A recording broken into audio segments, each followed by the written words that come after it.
What I would like to share with you are some of the things that you said and how we feel from the Islamic perspective. So when you talked about, you have happiness and you have all this achievement in the Quran, what Allah described, what the real success is. First, He reminds us of the reality of death. If you were to read in Surah Al-Imran, chapter, is it number 3? Yeah, chapter 3, verse 185. Allah talks about the reality of death. Every soul will taste death, and in the hereafter, in the day of resurrection, the Creator will recompense everyone in full. And then he continues by saying, whosoever has been removed from the hellfire, the punishment of hellfire, and enters into paradise, they are the ones who have been truly successful. So the true success is measured in the Islamic perspective by removing yourself from the punishment of hellfire and entering in paradise. Mansur here admits from the Quran that success in Islam is avoiding hellfire and entering paradise. Hellfire is suffering, paradise is pleasure. Therefore, according to the Quran, as Mansur just admitted, the ultimate goal of existence in Islam is pleasure. Islam is a shallow hedonistic philosophy, an amoral religion. Amoral means a religion without morals. Morality in Islam has nothing to do with the real consequences of actions in the actual world related to suffering and well-being. Morality in Islam just means promote Islam. Take death for apostasy, for example. It violates freedom of conscience and therefore the most blunt violation of any moral philosophy. Yet in Islam, that's moral because that promotes Islam. And that explains the total moral blindness we see in Islamic terror groups or we see in Sharia. They replace true morality that is related to suffering and well-being with Islamic cult rules invented to promote Islam. It cannot go any shallower than this. Irrespective of morality, please Allah and you will get pleasure. That is Islam. Okay, that's the philosophy of Islam.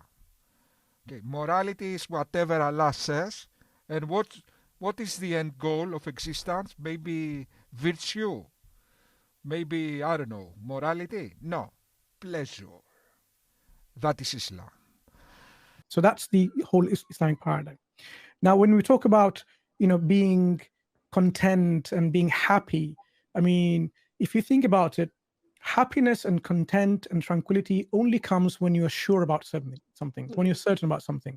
If I were to ask yourself, I don't know, I mean, but I'm just asking, you don't have to answer it straight away. Do you know for certain where you came from in this world? Do you know for certain what is your purpose in this life, in this world? Do you know for certain where you're going towards after your death? Are you certain and are you sure without any shadow of doubt? Because if in any of those three questions you're not 100% certain about, then Islamically, our understanding is you do not have the true content and tranquility in your heart. There'll be something always in your mind, a shadow of an element of doubt, like what if? There is no assurance of salvation in Islam. Islam cannot offer anyone assurance of salvation in this life. It is only at the Judgment Day that people will discover whether they have been accepted by Allah. People need to count deeds. Did I do that? Where did I do that? Is this security, you shameless buffoon? People need to count deeds whether they will go to burn forever. And I did that. That's the complete opposite of security, you shameless buffoon. Islam brings people insecurity. There are people that actually believe the nonsense of Islam and they feel insecure. They eat the nonsense of your cult and they feel insecure. And they have psychological problems. Gay people think they will burn forever. You call that security? One moment. Parta. That's a Greek gesture. Mansur made another shallow claim here. He said, firstly, having certainty brings happiness, but he disassociates certainty with truth. Just certainty. Be certain for something brings happiness. Really. Yet, Socrates said, Socrates believed that philosophy had a very important role to play in the lives of individuals, and in Plato's dialogue, the Gorgias, he explained why he held such a belief. For you see what our discussions are all about, and is there anything about which a man of even small intelligence would be more serious than this? What is the way we ought to live? Many people never consciously contemplate the question of how one ought to live. Instead, the course of their lives is largely determined by the cultural values and norms which they unquestionably adhere to. But according to Socrates, the examination of this question is very important, as it is through striving for answers to it that one can hope to improve their life. One of the reasons why most do not consciously contemplate this question is because it requires that one attain self-knowledge, or in other words, turn their gaze inward and analyze both their true nature and the values which guide their life. And such knowledge is perhaps the most difficult knowledge to obtain. This conviction is conveyed in perhaps Socrates' most famous statement, "The unexamined life is not worth living." Islam, exactly because it was not invented by philosophers, rather by nomads in deserts, they claimed pleasure is in paradise is the ultimate goal of existence, and they made worship the ultimate good. In other words, they claimed masturbation the ultimate goal of existence, and being a mind slave the ultimate good. In real moral philosophy, the ultimate goal is well-being, and the ultimate good is virtue. Mansur and these other Muslim apologists, they will never be philosophers. They will always be blind cultists, because their outlook is not truth, their outlook is promoting Islam. What if I'm wrong? What if this? You will not have this rest and peace in your heart. Okay, so that's something to think about. That question encapsulates for me why I don't need religion, because I come from a science background, and I know that nothing is 100%. You're never going to get anything 100%. So, there's no, even if you came up with, really hard evidence, there's no scientist that's going to say that is 100% right. There's not. But that's not true though, Kate, is it? Are you 100% sure that you exist? Or are you only 99% sure? Yes, we are sure that we exist. What's the next? We are sure that we exist. Therefore what? Therefore Islam is 100% sure, certain.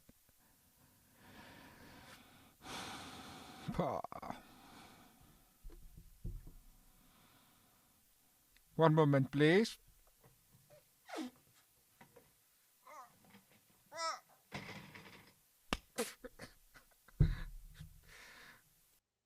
Well, it's just reality, isn't it? It's my perceived reality. But yeah. So are you 100% sure, or is that less than 100%? The Matrix, haven't we? That there's some things that we're really sure of, and there's some things that we're 50-50 of.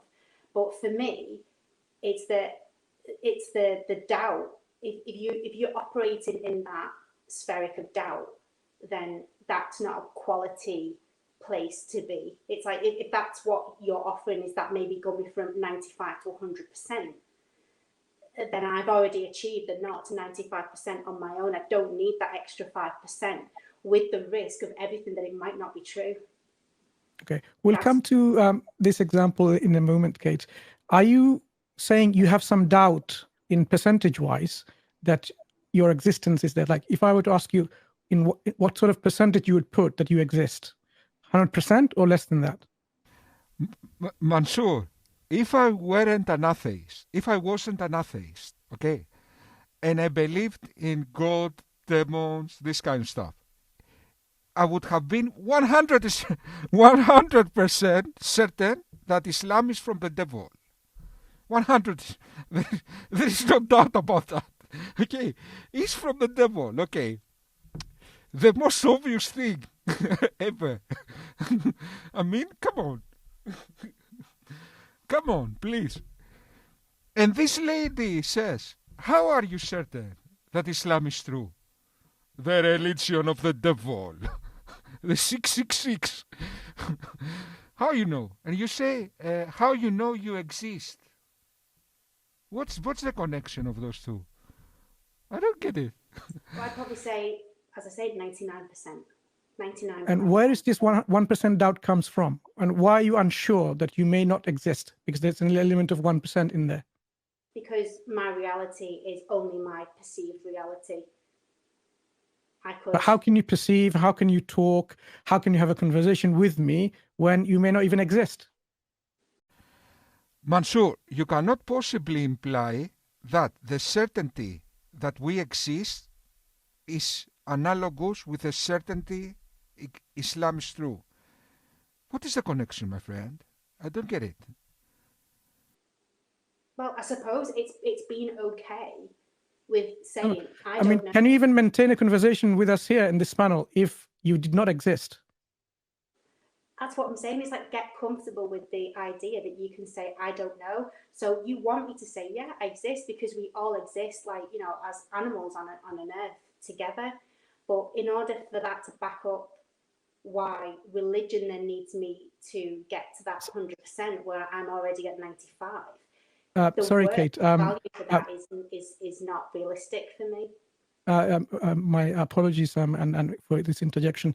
So when I ask you about your existence, when you say this 1% doubt, that means in this 1% you may not exist. So are you really seriously maintaining, someone in a background of, maybe in healthcare, like I am in the background of healthcare myself, are you really seriously saying that you may not exist and you're actually maintaining this conversation with ourselves here? Mansur, you are answering yourself. I don't know what's happening. What are you saying, my friend? To whom you are speaking to? Suddenly he opened a subject. Can we be certain of our existence? This lady was asking him, and how we know Islam is true? And suddenly Mansur opened a subject. Can we be sure of our existence? And he starts talking. Okay.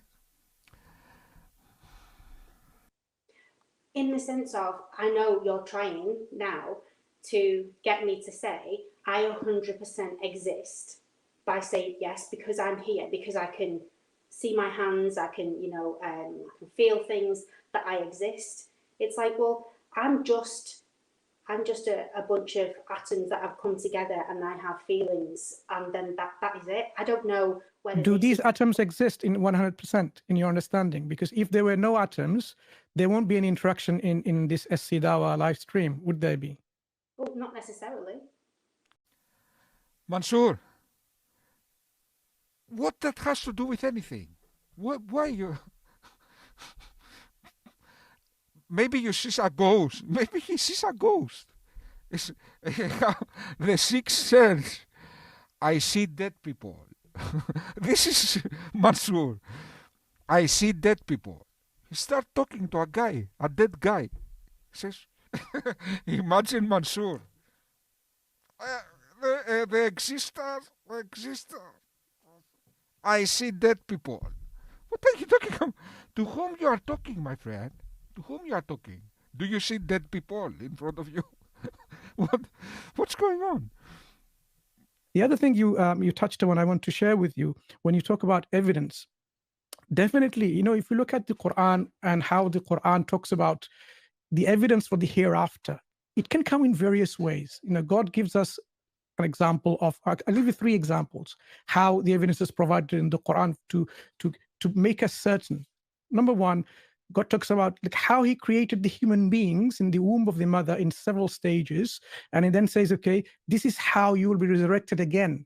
So God is demonstrating to us, the creator, I have created you first time like this. in these processes, I will be able to recreate you in the hereafter like this. Because we know, for example, if I'm able to make something now, I can make it again. If you know how to make bread, you can make it second time and third time and so on. Yes, but that presupposes Islam is true. That presupposes Islam is true. Moreover, Hamza Georges, who made the book about the embryology in the Quran, he now admits that there are no scientific miracles in the Quran. But put that aside. That presupposes Islam is true. So God is saying he created human beings in these forms and in these stages, in this manner. He's able to do that second time. And then he gives another argument in the Quran. Out of many, I'm just sharing with you some. That says, what is, أَنْتُمْ أَشَدُّ خَلْقًا أَمِ السَّمَاءُ بَنَاهَا? Are you difficult to create or the heavens? Of course, if you think about it, what's difficult to create if you were to create something? The whole cosmos or the human beings? The whole human cosmos. Yet God in the Quran made 6 days to create the earth and humans and 1 day to create the cosmos. So, according now to your argument, your God is wrong then. So if God has created the whole cosmos, what is it difficult for God to recreate you again in the second time, in the day of resurrection and in the day of judgment? Mansur, Allah giving evidence that He is able to make an afterlife makes Him as dumb as you making this argument right now. That's evidence against Islam. This argument in the Quran is silly, simple. Only crooks makes such silly arguments. Okay, imagine me being a crook and I said, I made the universe and I made afterlife. You know how I made the afterlife? The same way I made the universe, I will use the same power to make the afterlife. Who makes this kind of arguments? And he also tells us, just to finish this point, why there will be a necessity of the hereafter. Because the hereafter is where justice will be demonstrated. Because there are people in this life who have been harmed and they didn't get justice, for example. There are people, say the Brazilian drug lords, who have massacred and killed and oppressed many people. They lived like a king and they died like a king. What happened to justice? Okay, now let's take Mansur's argument and disprove Islam. You just said, Mansur, that hell is there because God wants to make justice. Yet, hell is the most unjust concept in the history of philosophy. What are you talking about? Let's say he is the fair punishment for psi. Eternity is by definition eternal times more than he. Hell is for eternity. Therefore, by definition, hell is eternally unjust. What is justice? To be just. How can you be just to eternity? You can never catch eternity. It always... So, according to your argument, you just disproven Islam. Congratulations. Let me make a stand ovation.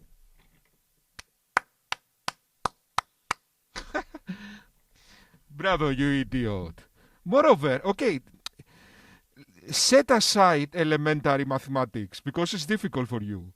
Just think, my friend, how a system that has only one punishment and one reward can be just for all crimes. Either you get burning for eternity if you make a traffic ticket, either you make sex virgins for eternity.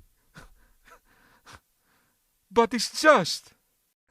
According to your God, me for making YouTube videos, I will be together with Hitler, burning. Hello, Hitler. Ich weiß nicht. What? Okay, I will be burning together with Hitler. He was making children's soaps and I was making YouTube channel videos. We will be burning together. The same demon will molest us. The same demon. He was making children's soaps. I was making YouTube videos. And you dare say this is just.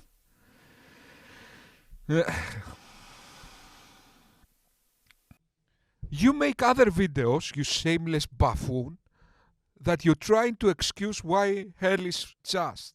Suddenly now this became your strongest argument. You made other videos trying to find apologetics, how hell is just. Now that became your strongest argument.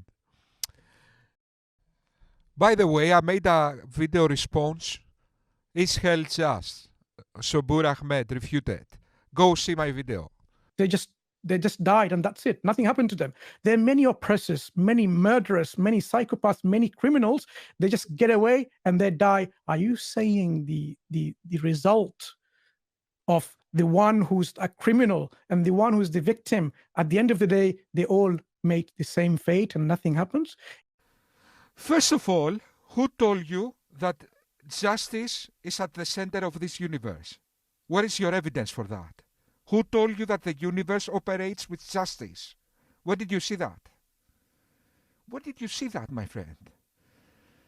The universe is lamely pragmatic, insanely wasteful, and randomly cruel, exactly as evolution predicts.